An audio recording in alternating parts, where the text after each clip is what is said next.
Welcome to the Pizza Buffet, powered by Pinnacle Sportsbook here on the Hammer Betting Network. We're live on the Forward Progress channel on YouTube and at Forward NFL on Twitter.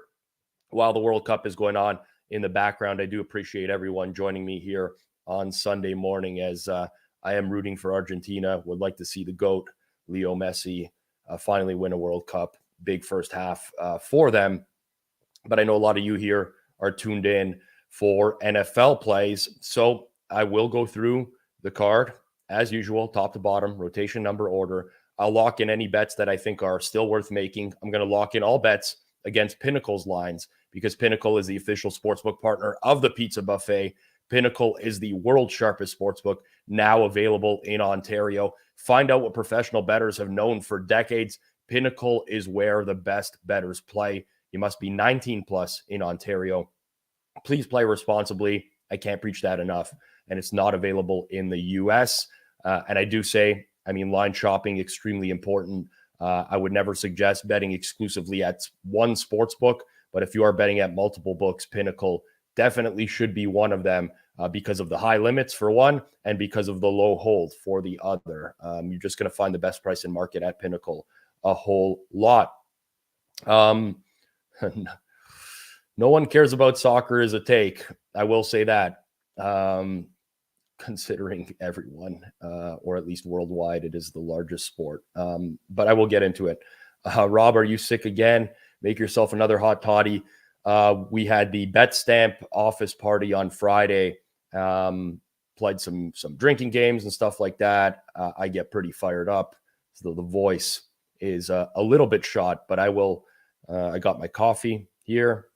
And I got my water here as well, as we will try to power through this today. Quickly, before I get into things, it's very challenging to win betting the NFL on Sunday mornings. Do want to give people a piece of advice. If you're waiting just to see what I'm going to pick on a Sunday morning, you're probably doing yourself a complete disservice as a bettor. If you're just waiting for yourself to bet on Sunday morning because you want all the information to be available and so on and so forth, you are doing yourself a disservice as a bettor. I'm logged into Pinnacle right now. They are taking $100,000 limits on NFL sides. If you wanted to bet any NFL side, you can go bet $100,000 at Pinnacle. Then you can bet it again, and you can bet it again. There's a reason sportsbooks are taking that kind of money on Sunday mornings. They're very confident in their numbers. Try to bet earlier in the week. It's more important to get down earlier. Even if there's some risk associated with it, you're better off in the long run if you're beating the closing line. It's very challenging to do so on a Sunday at full limits. Aside from that, let's get into it. Candidly, a lot of half of my own personal volume this week was on yesterday. It's a lighter card for me today. We will see what we can do in terms of finding some plays. But a quick glance at the board, it's going to be a little bit dicey. I think this will be a very low volume week. I will bring in comments as much as possible over the course of the broadcast. If you do have questions, you can ask them to me. If you're watching on Twitter, I don't see your comments in real time. Hop over to the YouTube channel and you can definitely comment in real time. That's Forward Progress on YouTube if you do want to get in on the conversation. And thank you for this free 88. The more thumbs up on the video, the more we all win today. If you do like the content, please smash that thumbs up button, smash that like button on YouTube. It goes a long way for the YouTube algorithm. And if you're not subscribed to the Forward Progress channel, please do so.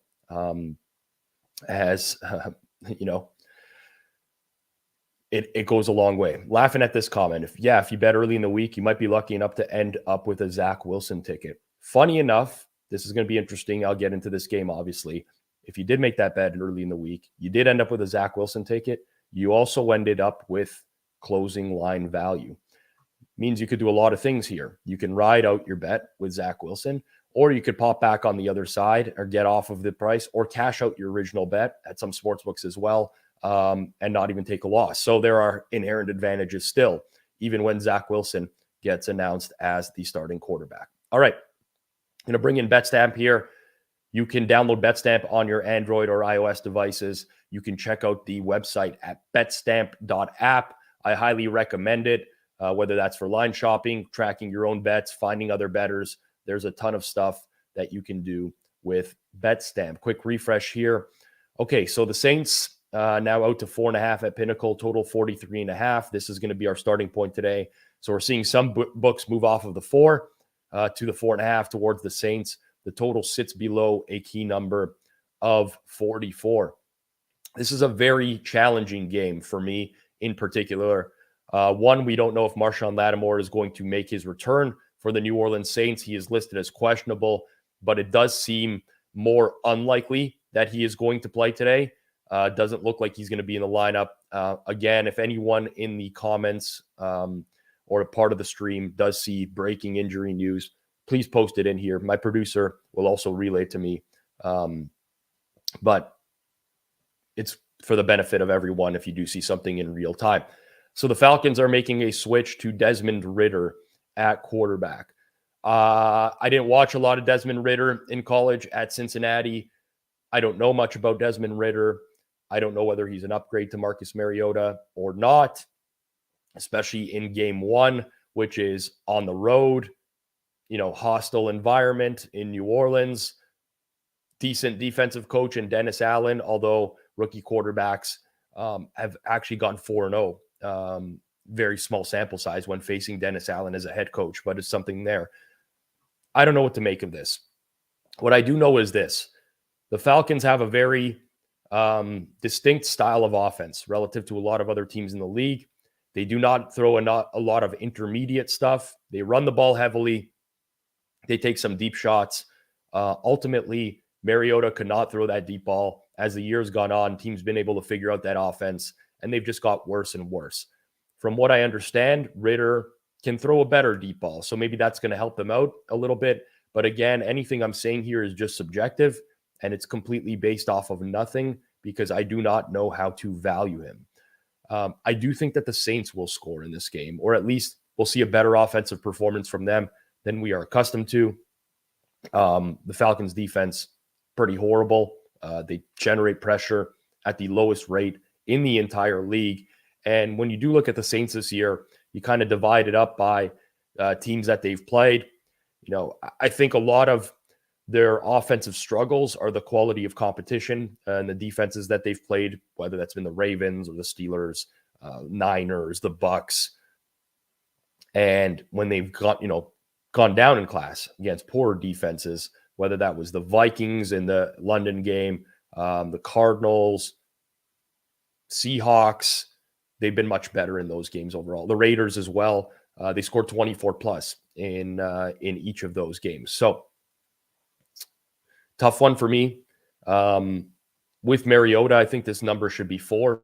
You can do that with that, whatever you want. But for me, not going to be a play.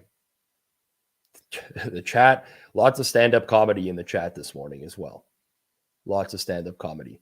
All right, game number 2. It's the Sunday nighter. Rotation number got flexed into Sunday night, obviously, here. I'll take a sip of water. Already starting to feel the pain. Feeling the burn. Okay. Giants and Washington. Extremely challenging game to figure out for me. We know Chase Young's not going to play again. He's still recovering from his ACL injury. It's been several weeks now where he's been close to making his return, and he hasn't. For the Giants, Adoree Jackson's still out at cornerback, but it's the injury to Leonard Williams on the defensive line that I am monitoring. As of now, we don't know if Leonard Williams is going to play, but Leonard Williams is a huge run stopper. The splits of the Giants defense this year in terms of stopping the run when he's on the field versus off are massive. And you look at last Sunday, Leonard Williams out with a neck injury. Giants gave up 250 yards to the Eagles on the ground. And that's sort of been the case when Leonard Williams has been out this year. I think if Leonard Williams is out, Washington has a very clear path to success on offense. And that's important in this game in particular because the Giants offense is bad. Like, it's been bad for a while now. Teams have figured out the Giants offense. Early in the year, the play action is working. Saquon Barkley looked great. Lately, it ain't happening for them. Play action isn't working. It's really stalled that offense overall. I think a lot of people will say, well, these teams tied a couple weeks ago. However, Washington did close a 2.5-point favorite on the road in that game. The market dictated that Washington should be favored. From an expected points point of view, Washington should have won that game overall. And from a pure scheduling standpoint as well, I think there's a very big advantage for the Commanders here because they've gone from Giants to the bye week back to the Giants, whereas the Giants had to play a game in between. So I'm not locking in anything here right now. I will become interested in Washington if Leonard Williams is out tonight. I don't know that I'll bet it. I'll tweet something if I do, just so that people know regardless. But the inherent challenge as well is needing Washington to win by margin in a game where the total is low at 40. Typically, or 40.5, whatever, number you want to look at. And typically speaking, a low total like that, the points become even more valuable. Okay. Nothing so far yet. Steven makes a comment about Ritter from earlier. I thought Ritter was so bad at Cincy, benefited from great defenses, great O-line, lesser competition. What do I know, though? I'm just a casual watcher. Fair enough. Everyone entitled to their opinion. Sometimes the eyes are deceiving. I thought Jalen Hurts was a trash bag in college, and that kind of affected my opinion of him as a pro, and that has worked out very, very differently. All right. Eagles and Bears. Little bit of Bears money here. I think this got out to 9.5, now down to 8.5. That's not much of a move. I think Philly's going to be an extremely popular teaser play today. Don't blame people for that. Total's a little bit high for my liking, but still don't mind that at all. Total sits at 48.5. So, Chase Claypool out for the Bears. I guess you would say he's their number one receiver now with Darnell Mooney on IR. Nothing significant for the Eagles. Reed Blankenship is out at safety. I only mentioned that because C.J. Gardner-Johnson is already on IR for them. Dallas Goedert was designated to return from IR. Did some looking into that this morning. I cannot tell if he is going to play or not. But that would be a nice boost to the Eagles offense if they do get Dallas Goedert back. I mentioned this on the video last week. Credited Clev TA, who's also part of the Hammer Betting Network, for pointing out the discrepancy between the Eagles and last week the Giants early down EPA, where the Eagles were the best in terms of early down EPA. The Giants were the worst in the league. And that's kind of why I suggested that alternate line on the Eagles last week, minus 21.5, which covered. You get a similar situation this week where you have the Eagles very good, still number one on early down EPA. The Bears defense, number 29. So you're not getting many situations where the Eagles are going to have to convert long third downs or anything like that. And that just really works to their advantage. And you have the Bears defense, which is just like, it's been horrendous. Since they traded Robert Quinn and Roquan Smith, it's just been like, by far miles worse than any other defense in the league. Now, granted, there's also been some other injuries in the secondary. Kyler Gordon was out at corner. Kindle Vildor, depth corner for them, was out for a bit. Jaquan Brisker at safety. So I don't think that they're going to perform at a horrendous level going forwards. But I don't see a huge path to success for the Bears defense. Appreciate the comments on Dallas Goedert. Not playing, not activated, will not play. And Jared, no, I did not knock anything in yet. Are you playing Eagles 21.5 2 weeks in a row? No. Here's why. I have way more faith in the Bears offense than I do the Giants offense, in particular in this matchup. The Eagles this year, we're dealing with small samples because we're talking about quarterback rushes, but they faced 40 rushes from opposing quarterbacks this year. They rank dead last in success rate on those rushes and dead last in yards per carry allowed to opposing quarterbacks on those rushes, 6.83 yards per carry. They faced 12 designed runs by quarterbacks. Every single one of them has been a successful play. And you look at the strength of the Bears offense, it would definitely be in the legs of the quarterback. Tough one for me to gauge. I think this could end up with the Eagles covering an alternate spread. I could also see this being a close game just by virtue of the Bears offense being able to move the ball and score. Don't really know what to do here. Don't hate the idea of an Eagles teaser play, but that's about it in terms of recommendations for this game. Next game. Pull up the odds screen here. Take another drink. Okay, this one's one of the more fascinating ones of the day with the Lions and the Jets. Just mute myself here to clear my voice. Woo, it's going to be a tough one this morning. I need to move somewhere it's warmer. I agree, Papa Cals. Let me double check. Can someone just confirm that Quinnen Williams is officially out news? And then I'll talk about this game through and through. All right. I did a Matchbook podcast earlier this week. I think I made a pretty sound case for the Jets. The Jets at that time were a pick'em or -1 at Pinnacle. Total had been bet down from very early on. Okay, thank you very much. Out, Quentin Williams. So thank you. Then what happens is Mike White gets ruled out. Now at that time, Mike White was going around. He's talking to the media. He basically said that he hasn't been cleared, but he's playing this weekend, which was, I guess, more of a macho man type of thing. He gets ruled out. My first immediate reaction is, oh God, I have to get off the Jets. Jets had steamed out already to 1.5 at that point. I bought back on the Lions for some of my position. Couldn't get all of it. Market moved fairly quickly.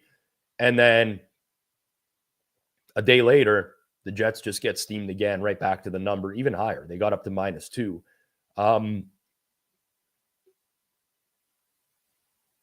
Tough for me to explain why. Really difficult. I think Zach Wilson is a downgrade from Mike White. I think arguably anyone out there who models football or watches football would say that. I do agree with the fact that Zach Wilson has played a murderer's row of opposing defenses this year. And there's a chance that he just looks worse than he actually is because he's gone up against all these top defenses. A chance. Do I think that's likely? No. I think Zach Wilson is terrible. So, don't really know what to do here. I thought this would be a great opportunity to buy the Jets or sell the Lions, but the market is not presenting that opportunity to me. And if anything, where we stand now, it's almost like the Lions have to be the consideration when you consider, the Quinnen Williams injury, Corey Davis being out as well. Now, the Lions are not without their own injuries. Derek Barnes is out in their linebacking core. Michael Brockers, who's now a depth rotational defensive lineman. Aiden Hutchinson popped up on the injury report, but he's expected to play. The issue that I have in backing Zach Wilson here is this. The first 8 weeks of the season, Detroit couldn't generate pressure. They were 26th in the league in pressure rate. Since week 9, Detroit is a top 10 pressure rate defense. They have now been able to manufacture pressure. Now, a lot more home games than road games. That factors into the equation. But I do not want anything to do with Zach Wilson in a game where he could conceivably see pressure. That's when he turns into a disaster, starts chucking up balls. He doesn't have the brain capacity to just throw a ball away or take a sack. So that's where I have an issue there in specific. However, I do have concerns with the Lions. They have now played 3 games, so their last 3 games inside the dome, home games, it's not a narrative because it's supported by fact. I know that people get frustrated when it gets brought up, but Jared Goff has never been good in cold weather, period. He's had good games in cold weather, but if you look at his career numbers, now this is the case for a lot of quarterbacks, right? It's common sense. If you play in a dome indoors, you're going to have better numbers than outdoors. So that's the case for most quarterbacks, but it's more extreme with Goff than it is for a lot of quarterbacks. And you look at the quality of defenses that they've been playing lately, the EPA ranks of these defenses have been very low. The only above average EPA ranked defense was the Buffalo Bills, and they're barely above average in terms of EPA right now. So you get a step up in class to the Jets defense. How much does Quinton Williams hurt them not being there? I think a lot. Probably the most important player on that defense altogether. So now, really difficult to value. How about the familiarity with Robert Saleh? Robert Saleh coached as the defensive coordinator of the San Francisco 49ers. He went up against Jared Goff many, many times. First few times, Goff schooled his defense. As time went on, Goff couldn't do anything against the 49ers defense. Was that all personnel? Was it scheme? There's a ton that goes into account here. I think at this number, it's Lions or nothing at this point. I'm still stuck on a Jets position, a small one. I'll be rooting for the Jets, but it's a very, very challenging game to put a number on right now, in my opinion. And the market is either a non-believer in this turnaround by the Lions, or that Zach Wilson is not a drop-off or downgrade from Mike White. And it's tough for me to get behind that. It really is. All right, 5th game. Steelers and Panthers. So far, no picks yet. Locked in.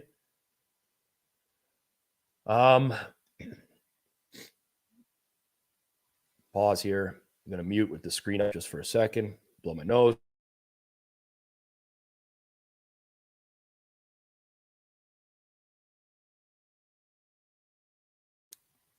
This is content at its finest right here. Nothing better than the host stopping the stream to blow his nose and have a drink. I am going to go ahead and play the Steelers here on the money line, plus 129 at Pinnacle for a half unit, $50 to win 64.50. This number did get up to 3 in a lot of spots. There's been some buyback on Pittsburgh. You don't have to remind me who the quarterback for the Pittsburgh Steelers is today. It's Mitch Trubisky. Very low total. My goodness, we've come a long way on the Carolina Panthers and where we value them in market. DJ Moore is expected to play, but here's what the Panthers have done differently. They had Matt Rule as head coach, earlier in the year. And whether it was Baker Mayfield, PJ Walker, don't think Darnold played a game under Matt Rule this year. They passed very heavily on early downs. That didn't work out for them. They struggled because their quarterback sucked. Steve Wilkes now is the head coach. They do not pass on early downs. In fact, they pass on only 36.8% of early downs. That is an extremely low number. They have transformed into basically the Atlanta Falcons with a defense, which is just run the ball, not make too many mistakes, pick up some yards here and there, and they're now like this super run-heavy team. I watched Carolina last week in full, not live, the replay of the game. Sam Darnold, people want to anoint him as being back and whatever. I mean, eventually the guy's going to have to make some throws downfield because he is dumping off everything underneath. Check down city. And I don't think this style of offense for Carolina is going to be super successful against this Steelers defense. I really don't think that that's going to happen. You have a Steelers defense who is not superb against the run. However, they have shown that when they go up against quarterbacks that are worse, they will stack the box to stop the run. They did this against Atlanta. They shut down the Falcons offense. You're going to see very similar today, in my opinion, where Pittsburgh sells out to stop the run and makes Darnold try to beat them. And I'm not convinced that Darnold can beat them. Mitch Trubisky, trash quarterback. I'm aware of that. Let's rewind to the start of the season. Before we saw any games this year, if people asked you if you could have Mitch Trubisky or Sam Darnold, I think that you'd get over 50% of people that would say, I would want Mitch Trubisky as my quarterback over Sam Darnold. But the perception has completely changed on these quarterbacks. And I just think that like people don't realize or remember how bad Darnold was. And like, I don't think that there's like much of a difference between these two. Last week in particular, I know that the turnovers did the Steelers in, but Steelers played a pretty solid game overall. They out-yarded on a per-play basis the Ravens by 1.1 yards. It was the 3 turnovers. They got into the red zone 4 times. They scored just 2 touchdowns. They moved the ball up and down the field better than the Browns did on the Ravens yesterday, but ultimately didn't amount to much. The last thing I will say, I'm the guy that likes Kenny Pickett a lot. However, if we just compare Kenny Pickett, yards per play, success rate to that of Mitch Trubisky, Trubisky has a higher yards per play, higher success rate. Not sure we could say that there is a drop-off here right now based off of what we've seen out of Pickett in his early career. So that's what I'm going with there. Great point by Connor as well. I also don't expect Darnold to have multiple 30-yard fields like he did last week. That was a big one. It's going to be different if he's going to have to drive 80 yards for touchdowns than it is if he does have a short field to work with like he did against Seattle from those turnovers. Carolina had 4.6 yards per play on offense last week. Granted, they do run the ball a lot. It's a little bit misleading. Their success rate was better. But I think the Steelers are live in this game. I make this much, much closer to a pick'em. Plus 129 on the money line, I think is a pretty solid value for Pittsburgh. All right, quick refresh here.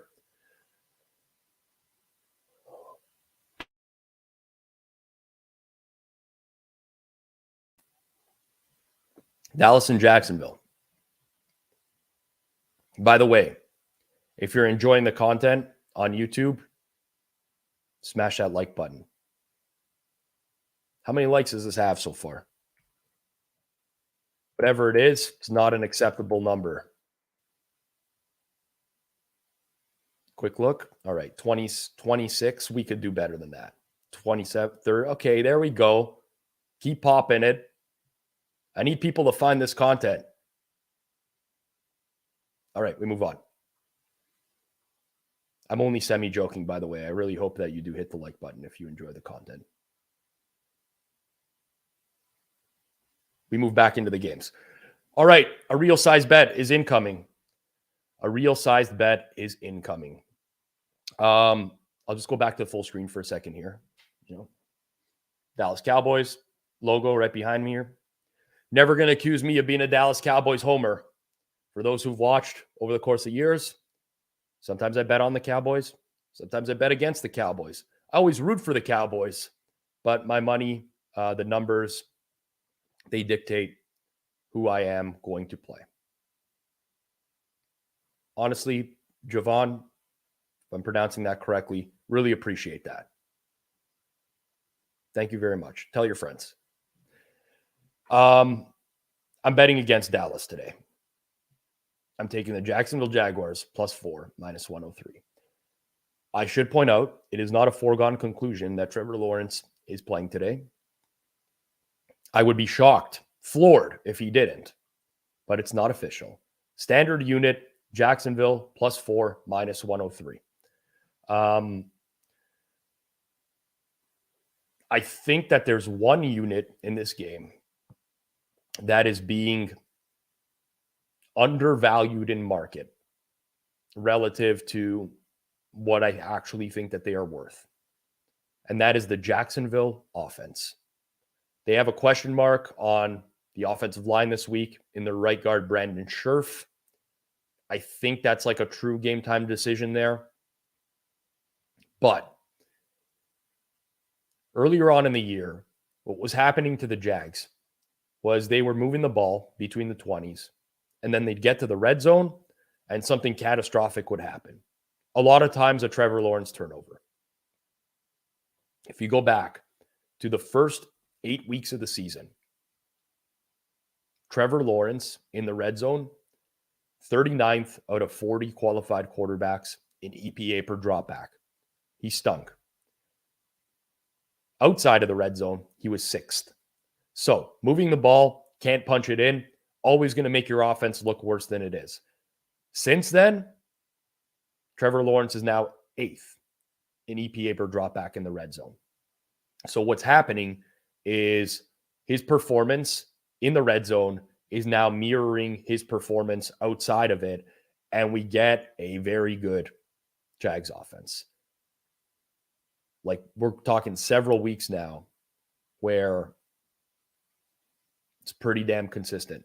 Since week 9, Trevor Lawrence, 2nd in the league in EPA per dropback, highest completion rate in the entire league. 10 touchdowns, no interceptions. Most importantly, in that time, he's gotten rid of the ball in an average of 2.3 seconds. That's the fastest in the entire league. And why is that important? Because the Cowboys have an extremely great pass rush, the best in the league. If you could get the ball out in 2.3 seconds, that's going to mitigate a lot of the Cowboys' pass rush. And on top of that, Dallas is dealing with cluster injuries at corner because their number 2 corner, Anthony Brown, out for the season. They lost Jordan Lewis a few weeks prior to that. It is a bad secondary. So, am I worried about the Jags defense? Always.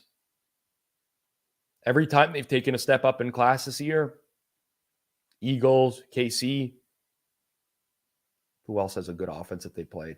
I guess you could say Detroit. They've given up a lot of points to those teams. However, right now, their offense is, if you take a look at season-long metrics, I don't think you're getting anywhere close to the actual value of the offense. And I think that's where this creates an edge in market. I like the Jags +4 today. I think that they're very live in the game. Thank you very much for those who are telling me Trevor Lawrence officially active. That is big. And then Marshawn Lattimore out, which is not unexpected. Not unexpected at this point. I think it was more unlikely to play. Ian, let's get a winner before we smash that like button. You might be waiting a long time. Anyways, 2 plays so far. 2 plays so far on the card in the My Pick section. So we're hitting Jacksonville for a full unit, Pittsburgh money line for a half unit as the market just continues to flood with Jets money. Okay. Spoken my piece on that game. I'm not saying it's wrong, by the way. I'm just saying that it's just weird. Find it weird. The last early game today, as Argentina is probably about 25 minutes or so away from winning the World Cup, which I would be, very happy for Leo Messi in this case. I think I'm going to go ahead and play one more thing here as I mute myself again so I can breathe. Whew. I am. I'm going to go ahead. I think this total's still high. I'm going to take under 40.5. Oh, God, man. I did this last week, too. Late ad on the Chiefs under, and that game was like over at halftime. I'll go a half unit here. Oh, wow. Look, see how betstamp does not actually let me. For all those people are like, oh, you know, fudge your record or whatever. The odds have changed. It's not verified. I'm gonna verify the new number, which is actually better, by the way. But if I could figure out how to use a mouse on my computer, that would be a whole lot easier. 48 and a half, 109, $50. Okay, we're in. I don't know how the Texans are gonna score. I mean, that's kind of where it starts. There's more to it than that, but it starts there. Houston's a disaster. Brandon Cooks is out. Nico Collins out again, 2 weeks in a row. Now they lose a starting guard, Kenyon Green, their left guard. I obviously have huge concerns about their defense. Derek Stingley's on IR. They lose their other starting cornerback, Steven Nelson. Kadarius Toney is going to be in the lineup for KC today. However, this is like the prototypical KC vanilla playbook type of game, in my opinion. We've seen this many, many times over the years where step down in class, Chiefs aren't like pulling out all the stops in this type of game. There's a very decent chance that they are up by margin at some point or another, and they're just trying to like get out of town with a win. I just don't see the Texans being able to score enough to put this game over. Even in garbage time, without the top two receivers, I think there's a pretty big mismatch with the KCD line against the Texans O-line. There's not really much more I could say to that. Like in terms of the spread of this game, good luck figuring it out. I don't know. But I do think that total is a tad too high. Would you take in a pick'em pool ATS? KC Houston. 14, I would take KC. 14 and a half, I would take Houston. If the Chiefs win 49-0, that would be utterly depressing. Utterly depressing. Okay, let's keep going.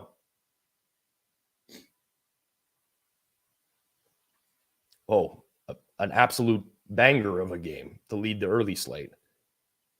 Arizona and Denver. How did we get so lucky to see Brett Rippon versus Colt McCoy?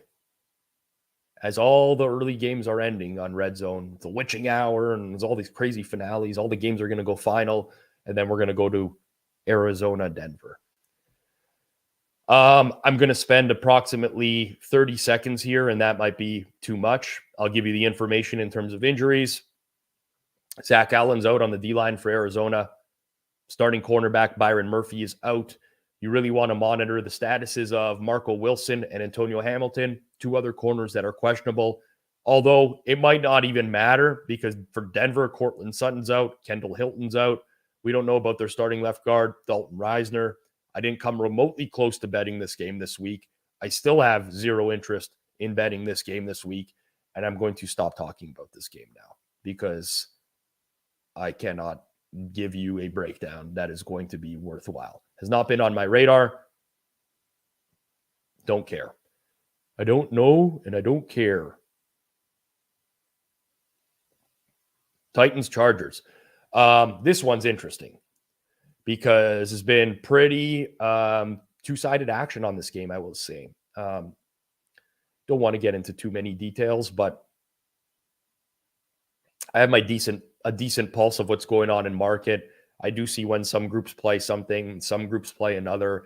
This, I would say, is the game where there's been the heaviest opposition this week, where I've seen a lot of Charger stuff and a lot of Titan stuff. So two-sided action. Obviously, the number of the game matters. We've kind of settled in here at Pinnacle at +3 -120. A lot of the market, as is typically the case, has followed that number. The total below a key number of 47 at 46.5. Injuries is what makes the number in this game. And also what particularly makes this challenging for me is what is the Chargers' home field worth in a game like this, where you're unlikely to get a lot of Titans fans traveling for it. But historically speaking, like, Justin Herbert's got to use silent counts at home. So I don't really know exactly what it's worth in this game. And when you're hovering around a key number like this, it kind of makes or breaks the number. So Derwin James doubtful again. Sebastian Joseph Day, Trey Pipkins, both questionable for the Chargers. I'm not so much concerned about the Chargers injury report as I am about the Titans. Treylon Burks still out with a concussion. Oh, we got a penalty coming up here. Ooh, sir, looks like a penalty. Treylon Burks out with a concussion. Denico Autry still out on the D-line. But the secondary, my God. Christian Fulton, Trey Avery, both out at corner. That's huge because they're already thin at corner. Elijah Molden is on IR. Caleb Farley's on IR. Chris Jackson's on IR. Their starting safety, Imani Hooker, is also out. Very, very tough. Matchup favors the Chargers. I think a lot of that injury information has already been accounted for, though. The one thing I will say, though, is Keenan Allen, Mike Williams together on the field. Chargers offense is completely different. It just feels like the Titans are falling off, and I'm not sure that they're going to just be able to correct it because of the injuries that they have in the secondary right now. As France scores 2-1, over comes through, and it's going to be a great finish to the game. All right. We move on. Bengals and Bucks.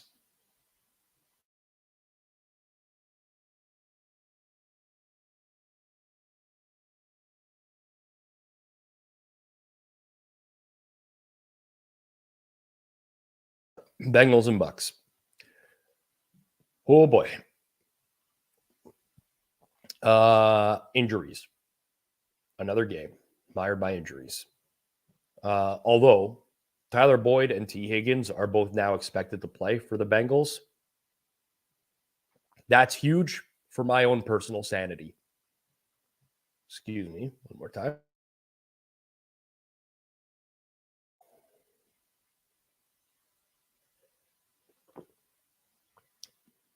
T. Higgins, Tyler Boyd, huge for my own personal sanity because I was going to have to give some consideration to Tampa Bay if those guys were out. Since he also missing Trey Hendrickson, their nickel corner, Mike Hilton, Tampa's getting healthier. They lose Vita Vea. He's out. Jamel Dean is out. It's expected that they're going to have their starting safeties, Antoine Winfield, Mike Edwards. Wow.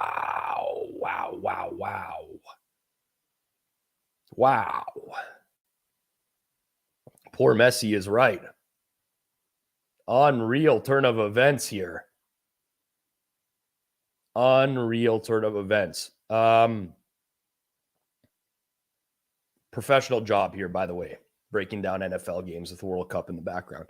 Antoine Winfield, Mike Edwards, Sean Murphy-Bunting, all with the questionable tag, all likely to play. That's an upgrade for sure to the Bucs defense. The problem is the Bucs offense can't score. It's becoming painful to watch. Painful.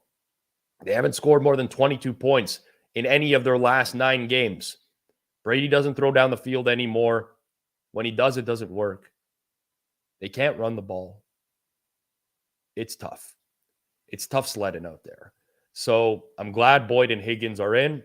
If they were out, I would have to give some consideration to Tampa Bay because I think that's a huge drop-off to production in the Bengals offense. However, if we get any further on this, I doubt between now and game time, this is going to come off the 3.5. I don't think that it can. But if it does, I'll lay the Bengals at 3. I'll almost have to.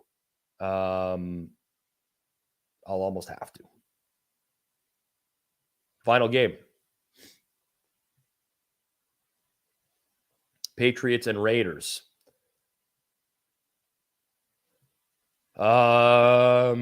Okay. Pinnacle's got like this juiced one at minus 121. It's kind of the same as the rest of the minus 2 numbers in market. You can just use that drop down on Pinnacle and you'd be able to get the same pretty much exact price. Total's been bet up a bit, which is not surprising because you get the news of activation of Hunter Renfrow and Darren Waller from IR. Now, what does that mean? Does that mean they play every snap? Does they play some limited snaps? What happens?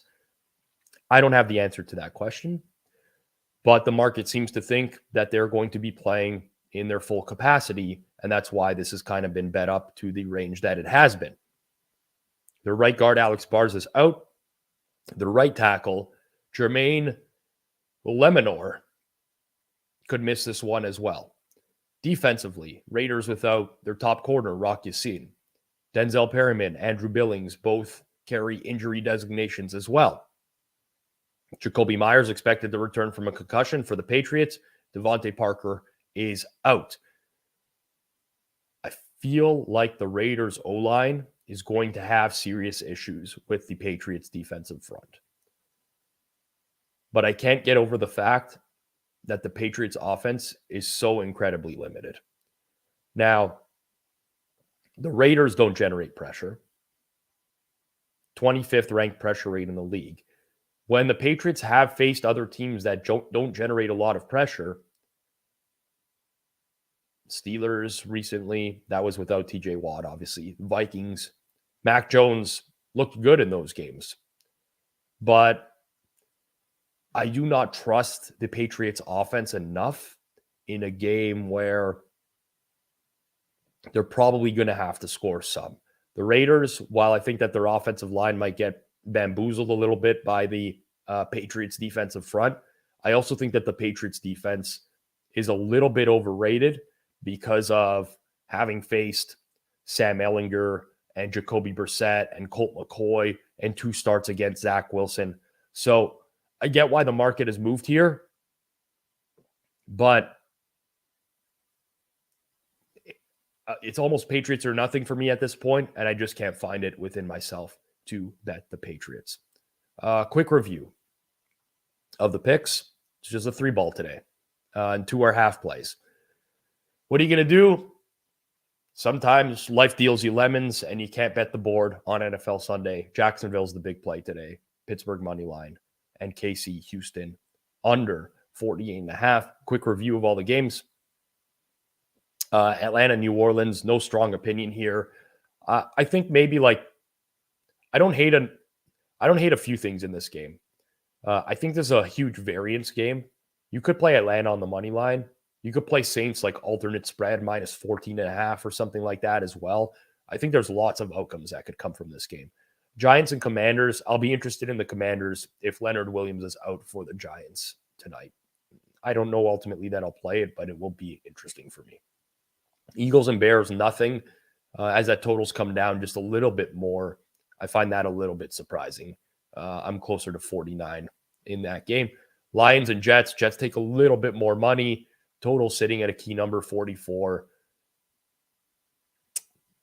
Don't really know what to say here, but there hasn't been a significant downgrade. Wow, we got a lot of action. A lot of action in the World Cup game.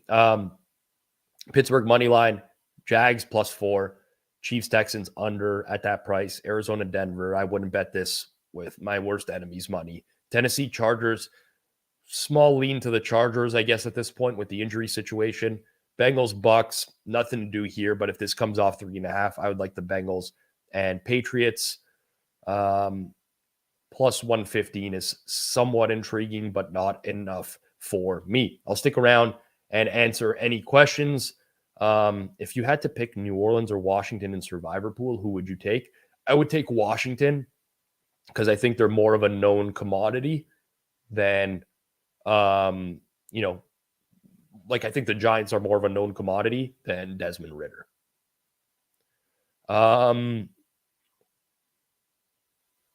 Any regret doing that Gruden interview since he clearly wasn't open to any new information? So this is referring to my Circles Off interview with JJ Gruden. No, absolutely not. I got tons of great feedback from that. I would do all sorts of those types of interviews again. Some people are just rooted in their ways, and that's fine, and they're stubborn, and they just won't open up. But no, zero regrets. Live play on World Cup, nothing. I'll be rooting for Argentina. I want to see Messi get his. Didn't do any props today, Steven. Apologies. Just haven't been around to it. So nothing that stands out to me overall in terms of props. That's going to be it for me. Again, if you haven't liked, hit the like. If you haven't subscribed, hit the subscribe button as well. I'm back tonight on this very channel. Forward Progress, myself, Clive Bixby, 10:30 Eastern time tonight. If you subscribe to the channel, you get a notification when we go live. But we're going to recap the day that was. We'll look ahead to next week, and we'll try to predict some line movement in next week's games as well. And if you do want to watch the Sunday Nighter, Washington and the Giants, do so with myself and my good German friend, Fabian Sommer. That's on the Hammer HQ YouTube channel. We will be there tonight, pregame and at the half, breaking down the Giants and the Commanders. Last thing I'll say, next weekend, well, next Sunday is Christmas. There's only 3 games on Christmas. Pizza Buffet is going to be on Saturday. Saturday, next week.